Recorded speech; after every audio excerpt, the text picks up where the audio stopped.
There is a Free Nnamdi Kanu movement gaining serious momentum across Nigeria.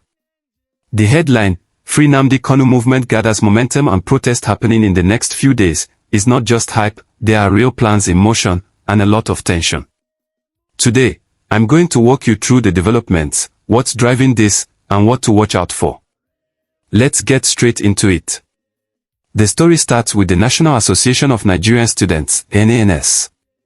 They have released a program supporting a nationwide protest calling for the release of Nnamdi Kanu. The protest date that's trending is October 20th.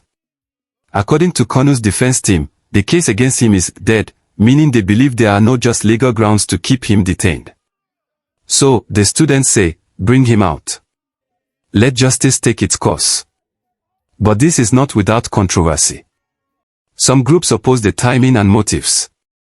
A group of Igbo businessmen in the US, under the banner Njiko Amoka, have issued a warning. They say the October 20th rally may complicate the ongoing trial process of Kanu. They accuse some leaders, especially Omoyele Sowore and former presidential candidate Atiku Abubakar, of using Kanu's plight to score political points. According to their statement, why now? Why now that the trial is progressing? On the legal front, there are serious accusations flying. Kanu's lawyers allege that the Department of State Services, DSS, is plotting violence around the Abuja court ahead of the protest, presumably to justify a clampdown. If true, that's a dangerous escalation.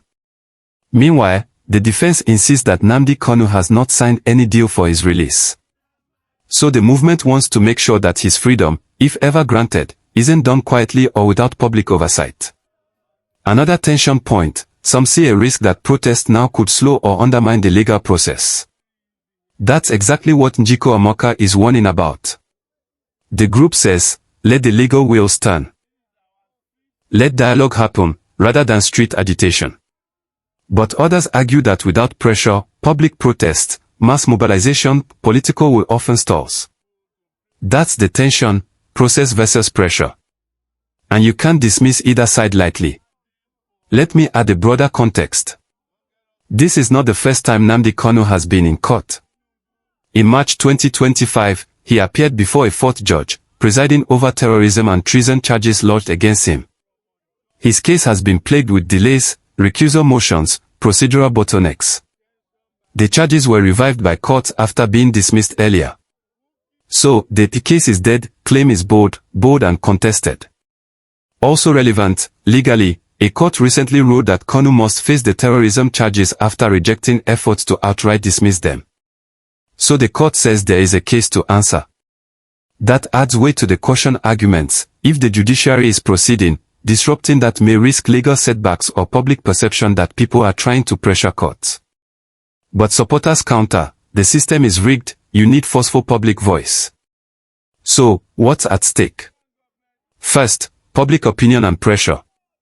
If many people show up on October 20th, the government will have to respond, whether with concessions, repression, negotiation. That could change the narrative. Second, legal legitimacy. If courts feel intimidated or under threat, the judicial process may be undermined or discredited. Third, security risk. Protests in Nigeria always carry the danger of escalation. If any violence is alleged, the state may use it to crack down hard. That's likely part of what Kanu's lawyers warned about, violence being staged to justify a crackdown. Fourth, political capital. For people like Sowore, Atiku, any leadership role in this movement can translate to visibility, especially among disaffected youth and Southeast voters. Now, a word on the accusations. Njiko Amoka said that Sowore and Atiku are using Kanu for political ends. On the other hand, supporters of Free Kanu argue, the man has been illegally detained, denied proper trial, and needs mass action to wake up the system. The truth is likely in between. Some politically driven actors may try to ride the wave, others are genuine activists. The mix is inevitable in Nigerian politics. Also, the claim about DSS plotting violence near court is serious. If security forces are preparing to stifle or provoke confrontation, that raises the stakes enormously. If you're going to protest, you must take precautions, stay peaceful, be organized, document everything. The eyes of the nation, and the world, may be watching. Let me also mention, supporters often invoke past movements, like #EndSARS in 2020, where youth protests challenged state power. That movement showed the energy of protest in Nigeria. Many believe that lessons from EndSARS can guide tactics now: mobilize digitally, avoid flashpoints, maintain discipline. So to everyone watching, if you're planning to join on October 20th, plan, stay informed, know your rights, stay peaceful, and hold your leaders accountable. If you're staying home, follow the news, amplify voices, and demand transparency. Friends, I keep tracking this, and when we get closer to the protest, I share updates, where it will be, what the security posture is, who's leading, what demands are in writing. Now, looking deeper into the Free Nnamdi Kanu movement, it's important to understand why emotions are running high again. Many Nigerians, especially from the southeast, feel that this case has dragged on for too long. They believe that if the government had strong evidence, it should have been presented clearly in court and decided long ago. Instead, we've had postponements, adjournments, and judges stepping down one after another. To the average Nigerian, it begins to look like a political case, not a purely legal one. And that's where this movement is drawing strength. From people who feel enough is enough. They say, either release the man or give him a fair and speedy trial. Remember, Nnamdi Kanu has been detained since 2021, and even though the Court of Appeal once discharged him, the Supreme Court later overturned that ruling and sent the case back for trial. To his followers, that back and forth feels like injustice.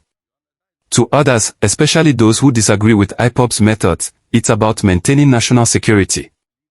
So, both sides are emotional, and that's what makes this protest moment delicate. Now, talking about the protest itself, reports say the Free Nnamdi Kanu rallies are being planned not only in major cities like Abuja, Lagos, Enugu, and Onitsha, but also abroad, in London, Washington, D.C., and Toronto. Nigerians in the diaspora are mobilizing online, using hashtags like #FreeNamdiKanu, #JusticeForKanu, and #PeacefulProtest. Videos circulating on X, formerly Twitter, show groups already printing banners, t-shirts, and organizing logistics. But let's be honest, Nigerians have seen how protests can start peacefully and end in chaos. So, many observers are advising the youth to tread carefully. Security agencies have also started issuing statements warning that no group should disrupt public peace. The DSS, the police, and even the army have been quietly putting security measures in place, especially around Abuja and southeast cities. From what I've seen online, some police commands have started holding strategic meetings with state governors to prevent breakdown of law and order. Now, what people are asking is, will this protest remain peaceful? Because everyone remembers what happened during #EndSARS, how the protest started with genuine intentions and later turned violent after infiltration. That's why this time, organizers are reportedly emphasizing peaceful conduct. They say, we're not here to fight, we're here to demand justice. But even with that, there's still fear. Some elders from the southeast, including traditional rulers and community leaders, are begging the federal government to take the protest seriously, not as a threat, but as a wake-up call. They say, dialogue is cheaper than conflict. And honestly, that's the truth. If the government sits down with Kanu's lawyers and Igbo elders, there could be a political solution that calms the tension. Also, another angle worth noting is the youth frustration across Nigeria. Whether you support Kanu or not, there's growing anger among young Nigerians about how slow the justice system works, how the government handles dissent, and how voices are often ignored. So, this protest is not just about one man, it's a mirror of the larger dissatisfaction people feel. If you think about it, every time there's silence on cases like this, it creates room for conspiracy theories and misinformation. That's why transparency is key.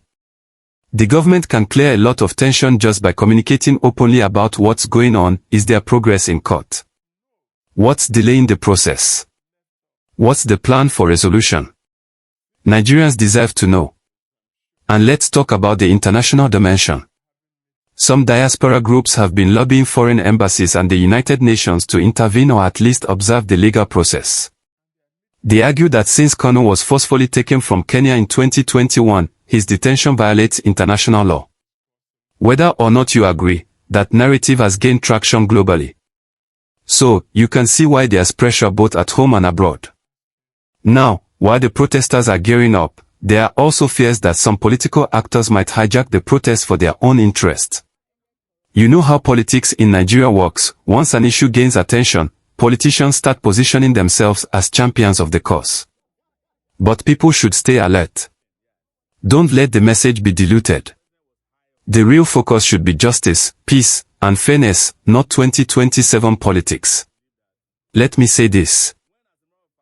The October 20th protest could go two ways. It could be a peaceful display of unity and civic engagement, or it could spiral into confrontation if not managed properly. The difference will depend on how both the protesters and the government handle it. If you are watching this, my advice is simple: let's support peace. Let's demand fairness, yes, but do it in a way that doesn't bring harm to anyone. Document events, stay in groups, avoid rumors, and don't let emotions lead to violence.